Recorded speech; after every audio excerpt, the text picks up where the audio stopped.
Hey guys, different video from normal, because this is something a little personal to me. Roger Moore dies. Iconic James Bond actor was 89. Yeah, there's a picture of him. Now I know that there was the bombing at the Ariana Grande concert, and a lot of people are like, "Why don't you make a video on that?" The reason is that I do not like to make videos out of tragedies like that, because I have nothing to say that wouldn't be some kind of rant politically or something like that, and I don't know. I feel wrong getting views off that kind of tragedy and that kind of death without reporting on it, and in a news way. And I'm not a journalist. I'm not a news reporter. So I'm not going to make a video on that. I'm disgusted by it, and it's awful, and I can't talk about it. Basically, I have no words for it. But Roger Moore, I can talk about, right? Because he died at 89, and he lived a full life and had a great career, and he meant a lot to a lot of people, and we can celebrate his life. In the wake of tragedy, we can celebrate his life, I say. Sir Roger Moore, the suave English actor best known for playing James Bond and Simon Templar in the Saint TV series, has died at the age of 89 in Switzerland. His family announced the news on Tuesday on Twitter, saying he passed away after a short but brave battle with cancer. Fucking cancer, man. Always gets you. We, with the heaviest of hearts, we must share the awful news that our father, Sir Roger Moore, has passed away today. We are all devastated. Moore was best known for playing the third incarnation of the famous 007 spy in 7 Bond films, released between 1973 and 1985, including Live and Let Die and The Spy Who Loved Me. He starred in more James Bond films than any other actor to date, bringing a fresh wit to the sophisticated M15 spy. Born in London in 1927, he studied at the Royal Academy of Dramatic Arts, where his classmate, a future co-star Louis Maxwell, who played the original Miss Moneypenny in the Bond films. After working as a model, obviously because he's a good-looking bastard. Look at this guy. Let's just praise Roger Moore for a second before we get into this a little deeper. Here's a picture of Roger Moore going down at the age of, I don't know, let's see, what would he have been here? Like 53 or something, I think, at this point. 52. This is a man like in his 50s. Look at that body. Look at the shape this man was in. If you're in your 50s and you're in that kind of shape, goddamn. Talk about some good genetics. I mean, he lived to be 89, so to his credit, he did live a long time. I mean, it's hard to say 89. It's like, oh, he died young. He didn't really die young. Anyway, look at this guy. I mean, he aged wonderfully. Here he is young in 1960. Very handsome. A lot of people talk shit about Roger Moore's Bond films because it was in a goofy era. He's kind of considered the Adam West, I guess, in the Bond films, because the Sean Connery films kind of had a seriousness to them, at least early on, and then Goldfinger's kind of just the classic Bond film. And then, a lot of people are mixed on Live and Let Die and hate movies like Octopussy and A View to a Kill. A lot of people do like The Spy Who Loved Me and For Your Eyes Only and stuff.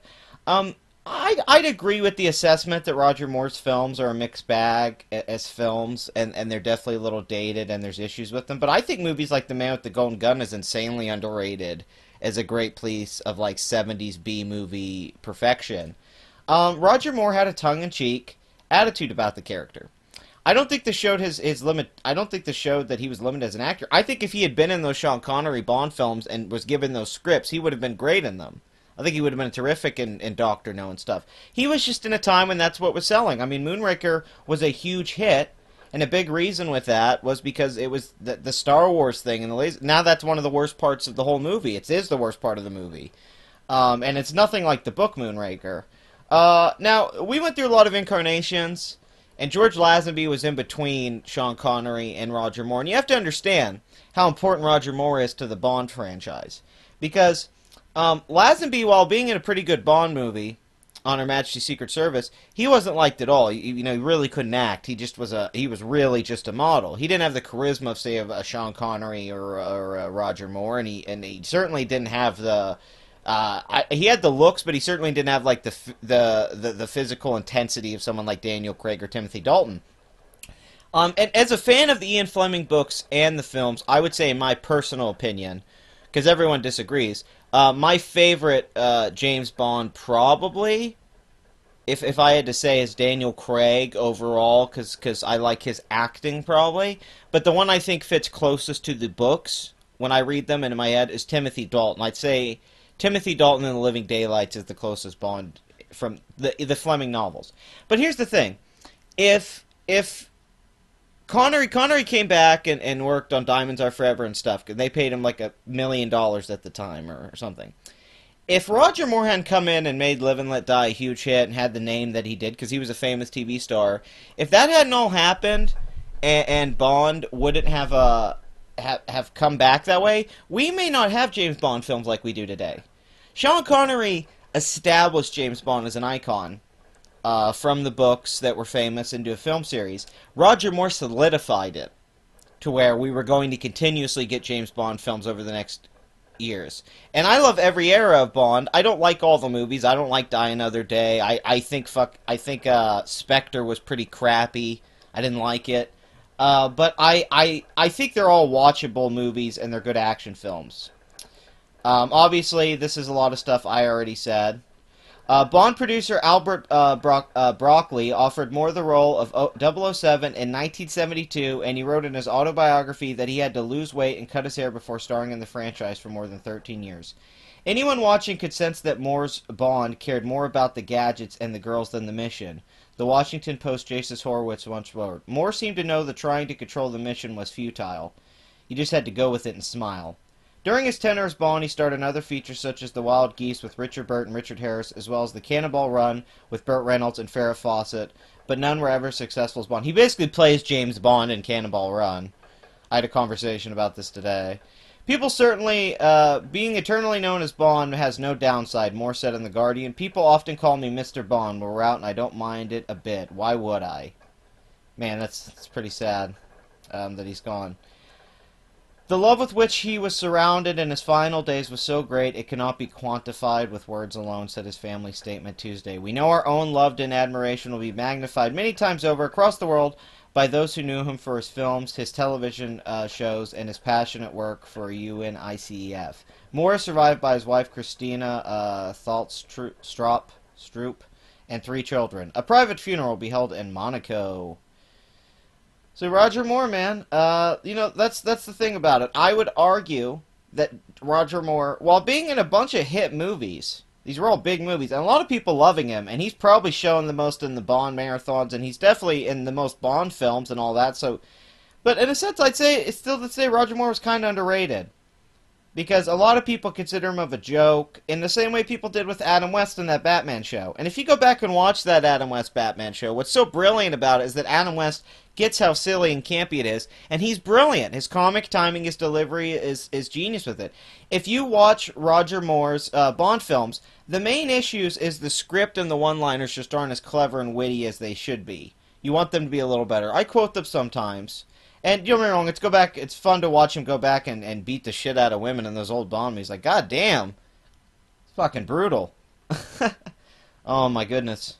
Hot as hot can be. But the thing about Roger Moore, I really liked him, it was his delivery and poise and the way he did it was terrific. I've watched Roger Moore a bunch. Like, if you just study the performance apart from maybe the script's not always being the best, because his film certainly had good action scenes. The action direction in his Bond era was terrific. Even a lot of the bad films have great action scenes. His actual acting and performance in all those films is pretty damn on point for what the tone of those films are. He kind of carries those films on his shoulders entirely.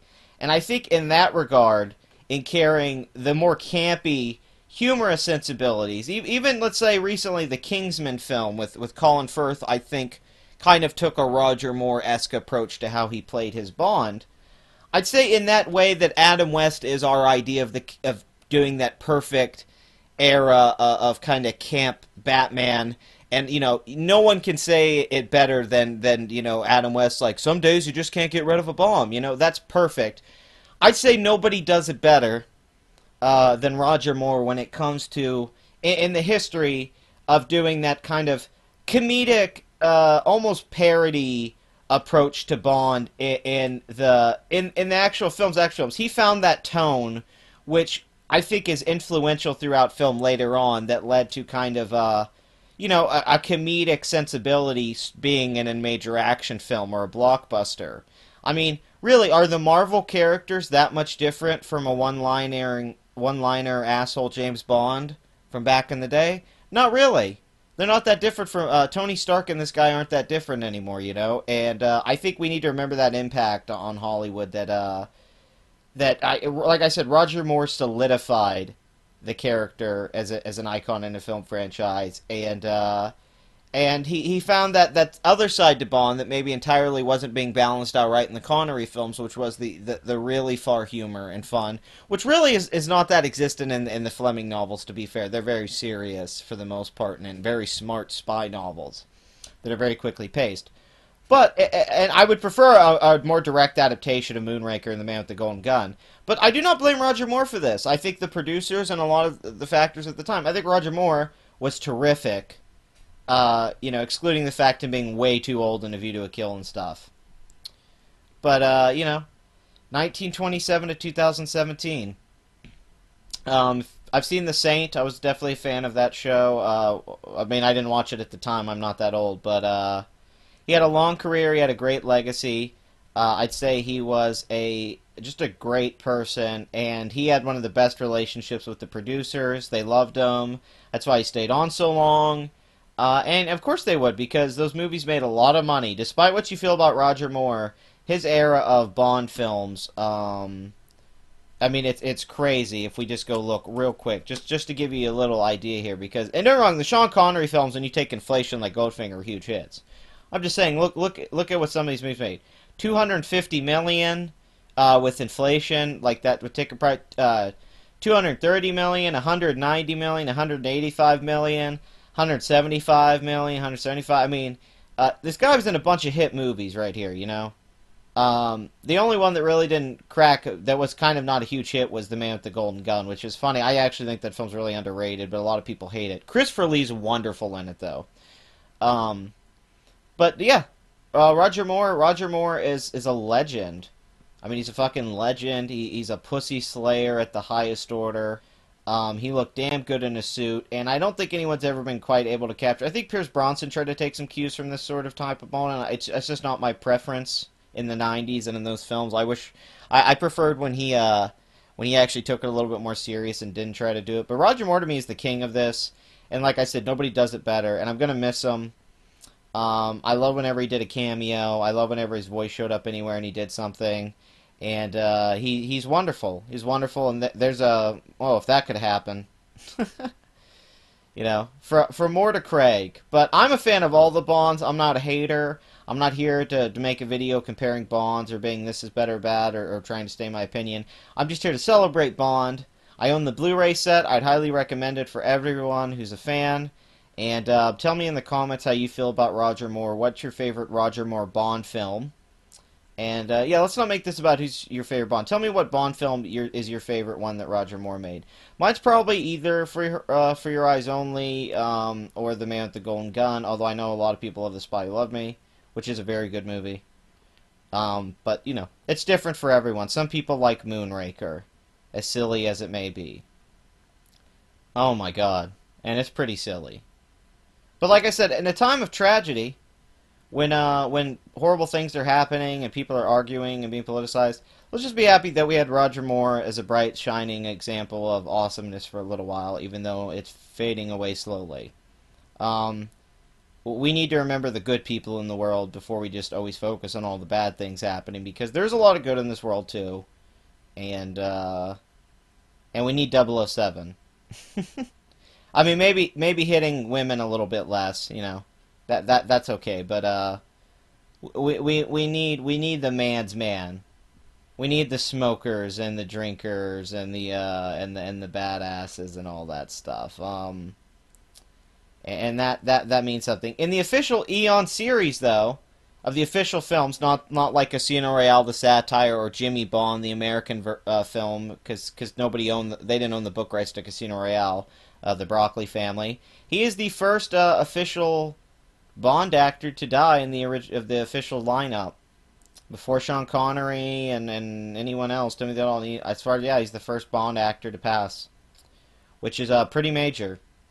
I was always hoping for that team up movie or a bunch of cameos where all the Bond showed up together, or they play like not even him playing Bond, just playing a guy in a Bond film. Or I always kind of hope for that, but I guess it was just never going to happen. Anyway, I guess live and let die.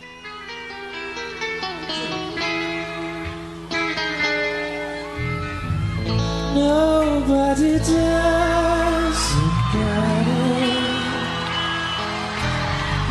Makes me feel sad.